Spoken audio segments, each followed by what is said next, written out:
Olá, gente, tudo bem com vocês? Aqui é a professora Alice Arruda e nesse vídeo a gente vai aprender sobre projeção de vetores. Primeiro de tudo, qual é a definição de uma projeção de um vetor?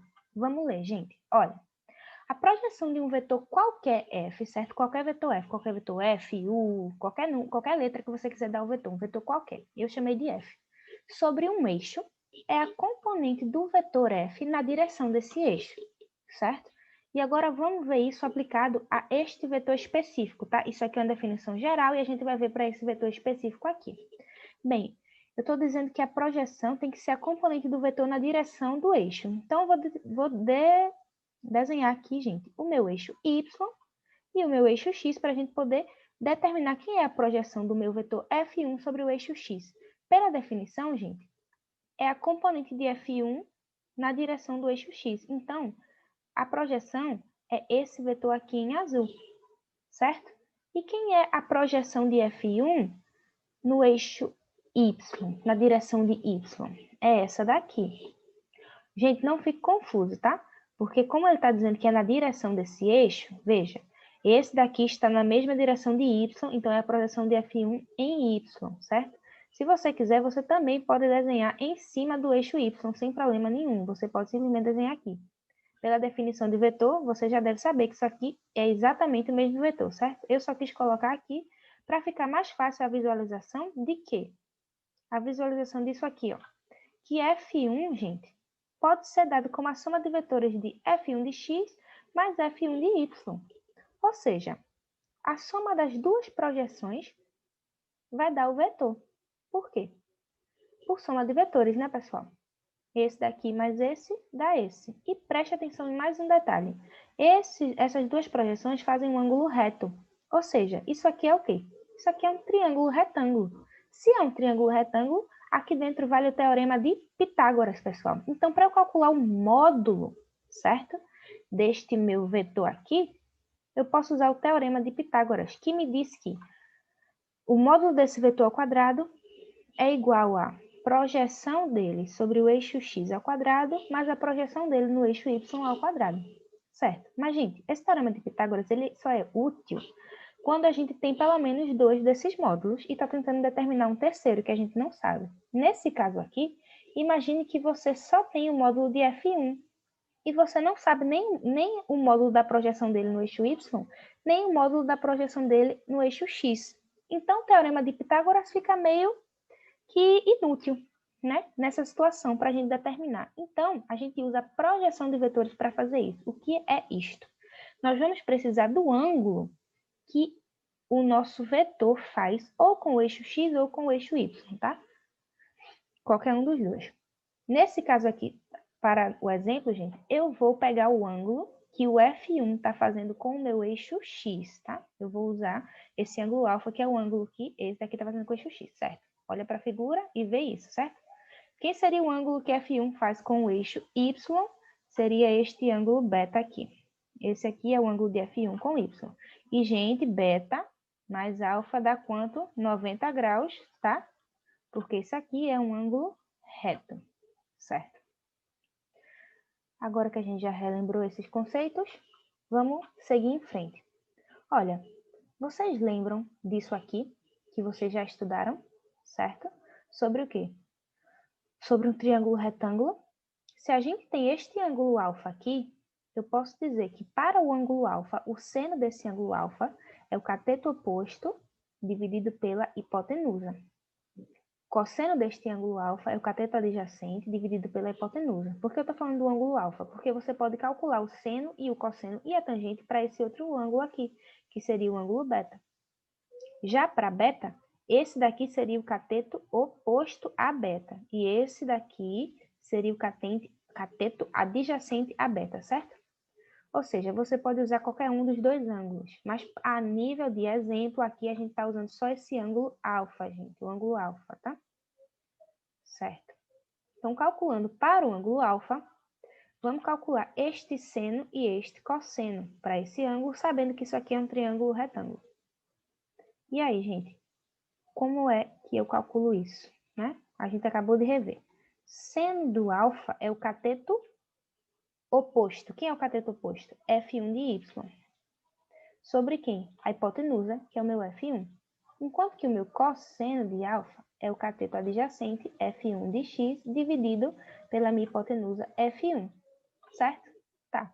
E aí eu vou reorganizar isso aqui para determinar quem é o módulo da projeção em y e quem é o módulo da projeção em x. Então, gente, se eu reorganizo, eu fico que o módulo da projeção na direção de y é igual ao vetor F1 vezes o seno do alfa. E o módulo da projeção de F1 na direção de x é o módulo de F1 vezes o cosseno de alfa. Só isso. Isso aqui a gente já aprendeu a calcular o módulo das projeções utilizando o ângulo que o vetor faz com o eixo x.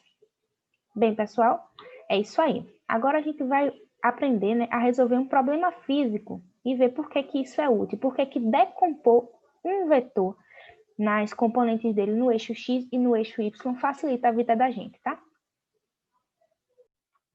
Oi, pessoal, olha só, esse aqui é o exemplo que nós vamos resolver juntos.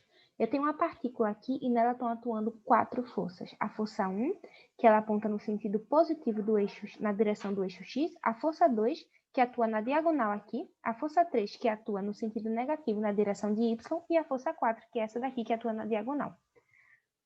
A força 2 faz um ângulo de 45 graus com o eixo x. E a força 4 faz um ângulo de 53 graus com o eixo y.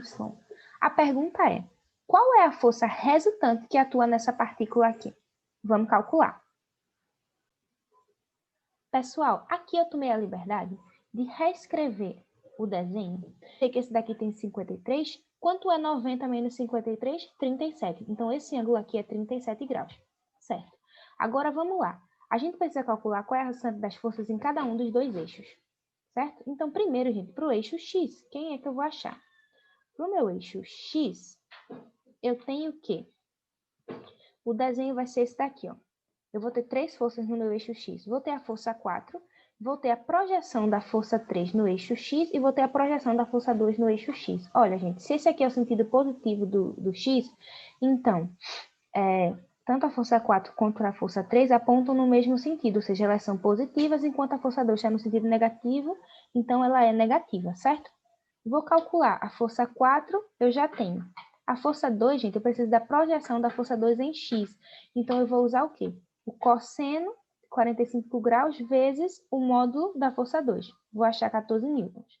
E na força 3, gente, eu usei o cosseno de 37 graus. Por que não o cosseno de 53 graus? Bem, deixa eu analisar a figura rapidinho com vocês. Gente, não decorem que projeção no eixo x é cosseno, não. Por quê? Porque, veja, aqui, quem é o cosseno de 53 graus? O cosseno é o cateto adjacente. Quem é o cateto adjacente de 53 graus, gente? É esse daqui, ó, que eu fiz em azul. Esse daqui, por acaso, é a projeção de F3 em x? Não, isso aqui é a projeção de F3 em y. Então, se você usar o cosseno de 53 graus, você vai calcular a projeção de F3 em y e você vai achar o valor errado, certo? Então, a projeção certa para usar o cosseno, gente, é usando o cosseno de 37 graus. Cosseno de 37 graus vai ser o quê?